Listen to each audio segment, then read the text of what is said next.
concorda que tem uma coisa que está faltando? Eu acho que está faltando bastante no mercado. No mercado e no mundo. Quiçá no Brasil. Pensamento crítico. Tá difícil encontrar pensamento crítico. Tá difícil encontrar pessoas que consigam, pelo menos, ter um pensamento crítico inicial estruturado.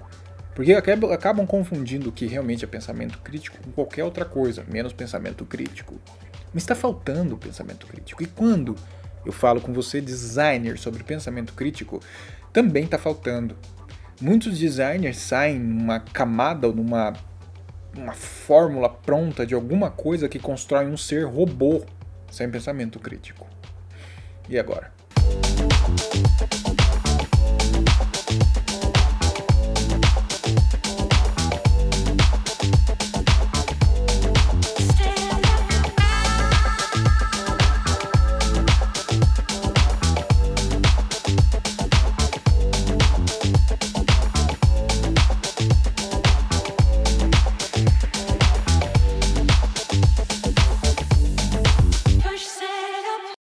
Todos os dias nós somos colocados à prova profissionalmente e pessoalmente, como seres humanos, sobre problemas para serem resolvidos, sobre questões que precisam ser avaliadas, sobre ideias que precisam ser analisadas, sobre informações das quais precisamos ter uma noção de realidade ou de não realidade sobre elas. E nós somos bombardeados com uma série de elementos internos e externos que nos afetam nessa questão de visão da tomada de decisão, de separar a informação falsa da correta, de abrir para discussões e confrontos construtivos e não destrutivos, ou não em ciclos que não levam a lugar nenhum.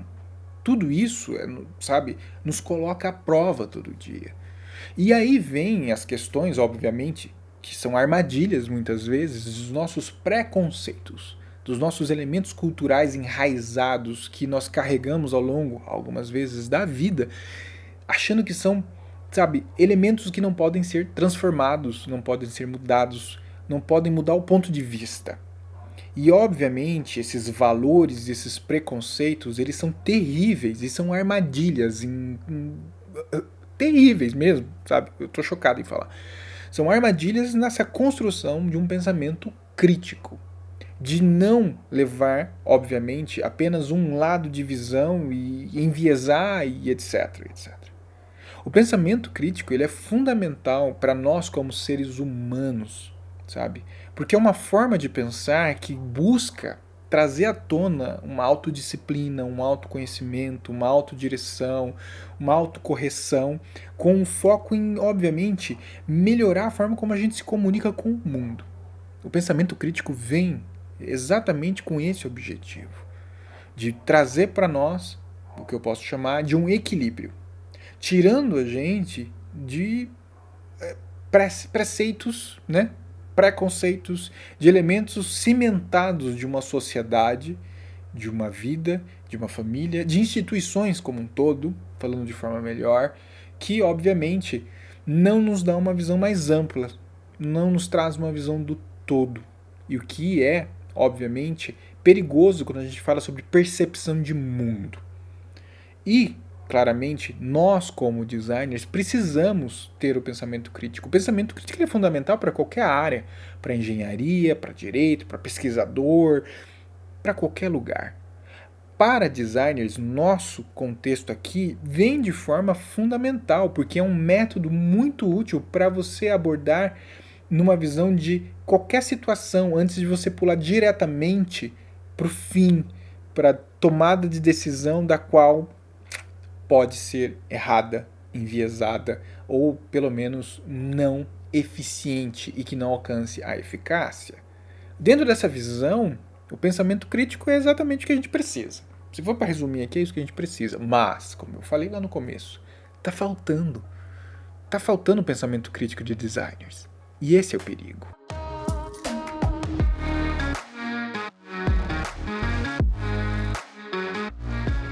Pensa aqui comigo. Como é que o pensamento crítico aparece no seu dia a dia? Num projeto que você está tocando, a falta de evidências, de dados, de informações, A falta de olhar para o usuário e alinhar com metas ou construir objetivos e negócios completamente pirados sem nenhuma conexão. O fato de você se incomodar com isso e partir para a ação é ter o pensamento crítico. É exatamente esse o ponto. Assim como vai na sua formação, você vai aceitar qualquer tipo de livro, qualquer tipo de curso, qualquer tipo de conselheiro, mentoria que existe no mercado? Vai engolir qualquer coisa? Não. Então, estamos falando sobre pensar de forma crítica. E claro que você precisa desenvolver isso constantemente, você é colocado à prova sobre o seu pensamento crítico a todo instante. Somos, tá? Somos colocados. O ponto fundamental é não deixar isso parar, fomentar, alimentar o pensamento crítico constantemente. Para, inclusive, achar o equilíbrio entre isso tudo, sabe? O equilíbrio fundamental. O exagero para um lado e para o outro é loucura, não funciona. O equilíbrio sempre. E com esse equilíbrio, você vai conseguir se estruturar como um bom profissional pela questão da imparcialidade até que evidências sejam levantadas para que você tome a decisão. Mas é esse o ponto. Não tem como desassociar designers de não terem pensamento crítico. Você precisa pensar de forma crítica constantemente, questionar, avaliar, sabe? Argumentar, desargumentar, tudo isso. Pense de forma crítica. O professor Larry Larson, da Universidade de Ohio, ele escreveu um artigo que foi publicado no Journal of Biological Education em 1990, onde ele traz alguns princípios fundamentais para a gente começar a trabalhar com a questão de como desenvolver o pensamento crítico. Beleza. Rodrigo, você falou sobre pensamento crítico e como que eu desenvolvo esse negócio? Bem, para começar, são coisas que parecem ser óbvias, mas são exercícios que muitas vezes a gente deixa de fazer. Quando você recebe uma informação, um projeto, alguma coisa para você trabalhar, para começar, como um bom designer, você vai pesquisar a respeito, você vai coletar todas as informações necessárias para enxergar um cenário. Esse é o primeiro passo para o desenvolvimento do pensamento crítico. Então você vê, não é só para um projeto, mas é para a tua vida que você vai fazer esse tipo de exercício. Monte um cenário coletando informações. Óbvio que também, além disso, você precisa compreender claramente todos os termos associados a essa situação. Se alguém te entregou alguma informação, o que se conecta com ela, qual a evidência, qual agrupamento, qual associação, qual princípio, qual conhecimento, qual porquê justifica que essa informação veio à tona para eu trabalhar e desenvolvê-la. Quando uma informação chega até você e você começa essa construção, você precisa entender também as raízes. O que levou para que essa decisão, essa informação, essa notícia, esse dado fosse colocado na mesa para mim? É questionar as fontes. Questionar as fontes dessa informação. Por que elas vieram? Como elas chegaram até aqui? E aí vem coisas escondidas que você também precisa começar a capturar em volta. Muitos stakeholders, vamos trazer para um mundo, né, que muitos stakeholders tomam decisões, trazem até você e você precisa então, de alguma forma, criar um projeto, realizar um produto, seja o que for para resolver essa parada aí que foi te entregue na sua mão. Muitas vezes vem preconceitos de quem está te entregando a ordem, o comando, o projeto. E são coisas escondidas. É seu papel dar uma de Sherlock Holmes e investigar isso e conseguir cavar quais são os preconceitos escondidos que levaram para que essa informação seja colocada à prova, para que essa hipótese fosse levantada. É fundamental você entender os pressupostos que levaram essa informação, essa hipótese, essa ideia nesse momento. É o que a gente fala sobre a questão das fake news. Uma armadilha perigosíssima que foge até da questão de design, mas que nos traz um exemplo muito claro, né, da falta de profundidade, de investigação e de entender os fatos que levaram à construção daquela notícia falsa. E, obviamente, os seus preconceitos por trás, para você não engolir qualquer coisa. No design, a gente também pode lidar da mesma forma como do projeto são levantados. Os porquês que, né, estão sendo colocados à mesa dessa forma. Entender o que a gente sempre fala, que Entenda a estratégia de negócios, por exemplo, e caso ela não esteja clara, ajude as pessoas a deixarem ela mais clara ainda possível. É nesse caminho que a gente tem que começar a trabalhar para criar o senso e o pensamento crítico em relação ao que a gente faz como designer. Outro ponto importante é não esperar todas as respostas. É também ter uma visão aberta de que nem tudo pode ou conseguirá ser respondido. Mesmo você fazendo toda uma camada de investigação, vão ter buracos, vão ter lugares que você não vai conseguir ter acesso a isso. E para que você não crie uma barreira e até enviese de alguma forma, o seu papel imparcial é fundamental, tá? Mas também é não esperar todas as respostas possíveis. É ter essa mente muito aberta de que alguma coisa você não vai conseguir cavar e trazer à tona. E, fundamental, examinar todas as causas e efeitos daquilo que está sendo solicitado, daquilo que está sendo pedido. É ter uma visão a longo prazo, a médio prazo, sobre se eu tomar essa decisão, se eu ajudar a tomar essa decisão, se eu ajudar a resolver esse problema, quais são as causas e efeitos em relação a isso. É ter uma visão estratégica, olha como que tudo se conecta, de conseguir imaginar os desdobramentos daquilo que está sendo discutido e trazer isso à tona na mesa de discussão. Fazer parte da mesa de discussão é ter esse papel. E uma das coisas que você, como facilitador, designer, deve exercitar para si mesmo e para o grupo que está envolvido é tomar cuidado com os impedimentos de pensamento. Como eu falei, né, a tomada de decisão muitas vezes vem com nossos preconceitos, nossos elementos institucionais, nossos elementos culturais que a gente carrega na nossa bagagem de como construção de seres humanos.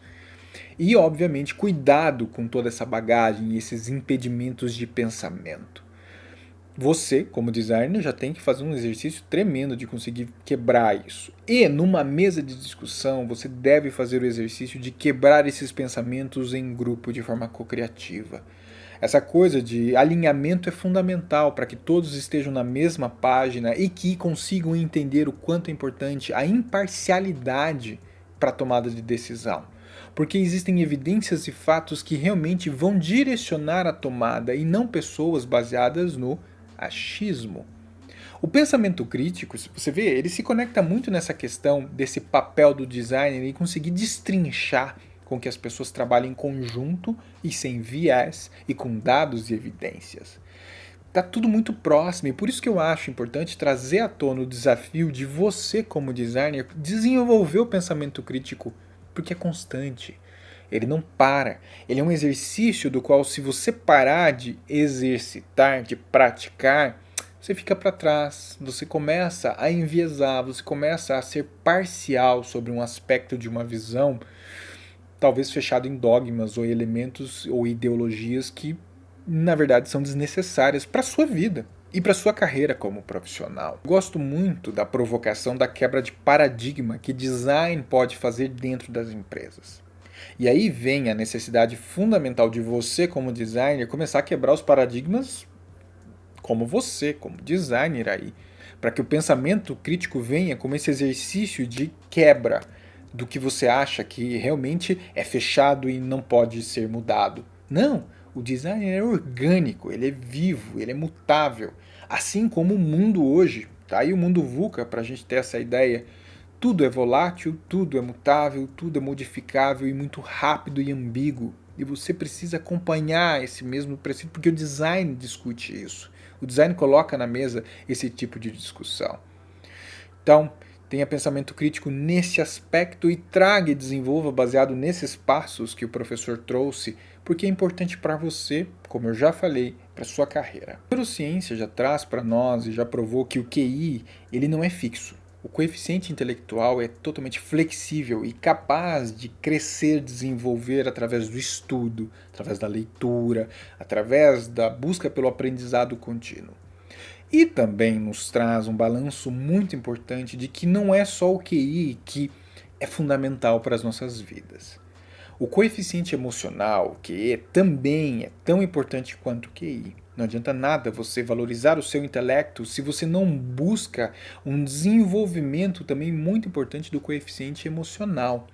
O Daniel Goleman, né, que traz em seus livros desde 1995, ele discute sobre como o repertório emocional é importantíssimo para o desenvolvimento de nós como humanidade, como seres humanos. E é exatamente esse o ponto que você deve prestar atenção no desenvolvimento do QI e do QE. Mas já temos um novo coeficiente aparecendo, tão importante quanto o QE e o QI.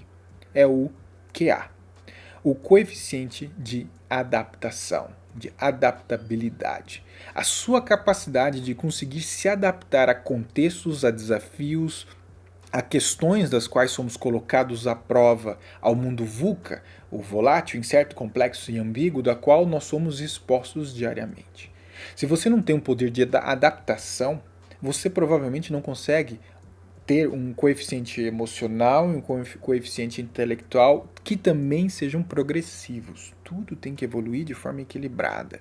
O desequilíbrio de um e de outro, óbvio, não vai funcionar tão bem assim.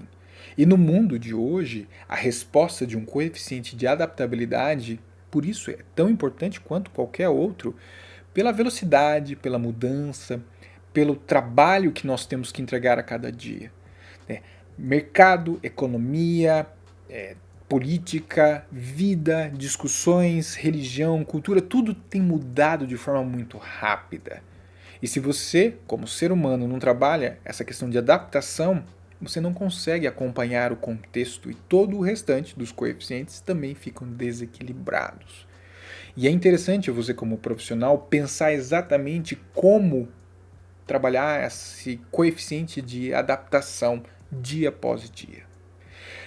Inclusive, a Vânia Ferrari e a Ana Nogueira, do canal Vânia e Ferrari, elas até adicionam um outro coeficiente aí, ainda não comprovado cientificamente, mas elas falam que você precisa do QI, do QE, do QA e do QN, coeficiente de noção. E eu achei muito legal porque é provocativo na questão de que noção. Para que você consiga se adaptar, para que você consiga ser emocionalmente equilibrado e intelectualmente desenvolvido, você precisa ter uma noção de quem você é e aonde você está. Contextualização. E a partir do trabalho e da soma desses coeficientes, você consegue ter o pensamento crítico. Esse é o grande fechamento de tudo. Sem noção, sem adaptação, sem um emocional e sem intelectual, você não consegue buscar para olhar para as coisas, né, de uma forma das quais você avalia de maneira externa, enxergando o quadro e através das evidências e dados tomar uma decisão, uma resposta, né, ter uma opinião sobre alguma coisa. Você precisa ter noção, adaptação, ser emocionalmente equilibrado e buscar por um desenvolvimento intelectual constante. Eu adorei a provocação delas e eu acho que faz todo sentido, porque se a gente não consegue aí desenvolver todos esses elementos e ter uma noção de quem nós somos e onde estamos, nada vai funcionar. Você não consegue nem se adaptar, você não consegue nem ser emocionalmente, sabe, não consegue se encaixar na sociedade. E, óbvio, né, trazendo de uma forma simplista, vai sempre faltar alguma coisa aí. Interessante essa provocação. Como é que você está trabalhando com esses coeficientes aí dentro? Esse é o ponto. Amy Edmondson, uma professora da Harvard Business School, ela traz um artigo também da qual ela fala o quanto é importante esse equilíbrio dos coeficientes. Se a gente falar dos três que hoje são discutidos, o intelectual, emocional e a adaptabilidade, eles são complementares, tá? Isso é importante você parar para pensar. E esse trabalho do qual os três são complementares e precisam estar bem equilibrados, balanceados, faz total diferença na questão de você conseguir enxergar as coisas com o seu pensamento crítico. E é aí que vem a raiz de você conseguir desenvolver o pensamento crítico. Né? Além da questão da imparcialidade, da investigação, de descobrir a causa raiz, de quebrar os paradigmas culturais, institucionais, etc. Mas é você ter esse balanço de adaptação para um mundo que exige uma adaptação constante, para um mundo que nos testa emocionalmente toda hora, imagine agora, e que um mundo exige um desenvolvimento intelectual para acompanhar tendências, desenvolvimento, crescimento humano. É exatamente nesse ponto da qual você, designer, precisa começar a parar para pensar. Pensamento crítico, meu amigo e minha amiga. Pensamento crítico, designers do Brasil varonil, vocês precisam começar a ter o pensamento crítico. Pensamento crítico do qual é fundamental para que você não seja manipulado. Porque a manipulação está aí.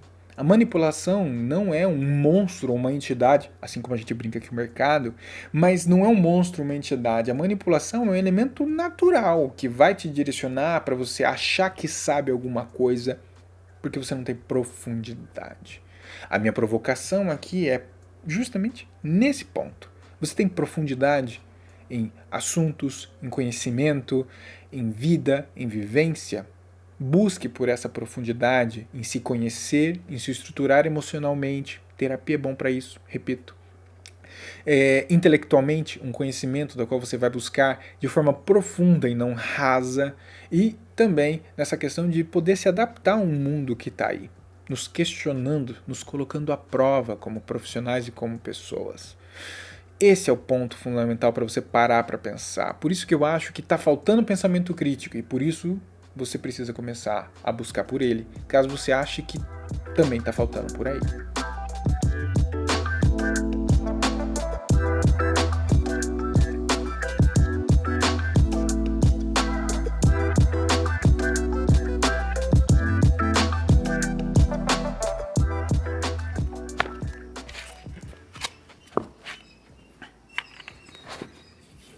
E tem uma coisa que eu acho que vale deixar claro aqui.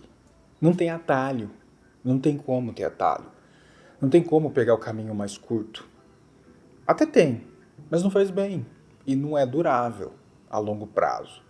Você precisa, sim, enxergar o caminho que é o caminho que vai doer, que vai levar tempo, sabe? Que vão ter uns desafios, uns choques aí internos e externos que você vai ter que enfrentar.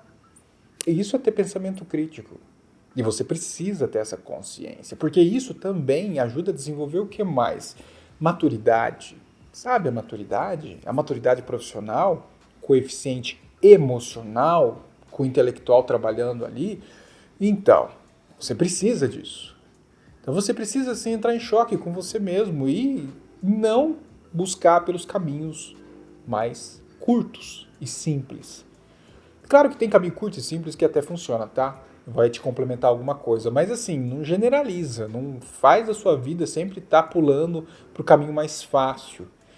E porque não tem como, não existe a fórmula do sucesso, não tem como essa coisa de ser o superstar de design, porque eu pulei alguns caminhos, porque assim, sabe? Não, não tem, não tem. E funciona para cada um de uma forma diferente, para cada pessoa, para cada mercado, para cada situação. Então não tem um modelo pronto. Não tem como. Por isso você precisa ter o pensamento crítico, para não ficar caindo em promessas que não existem. Promessas que não funcionam. Promessas que são apenas fantasias para alguns. Cuidado. Seja crítico com você mesmo, com equilíbrio, para não exagerar, para não ir para o extremo, mas tenha esse pensamento crítico fundamental na sua construção. Você precisa conseguir construir esse pensamento crítico, porque ele está lá, sendo cobrado todo santo dia. Sim. E não preciso falar, né? Se não tem atalho, não tem guia pronto, não tem coisa definitiva, não tem o manual final, absoluto, escrito em pedra sobre como é ser um designer. Não, não tem. Até porque, como eu já falei, não existe guia definitivo no design. Porque nada é definitivo no design. Óbvio. Depende.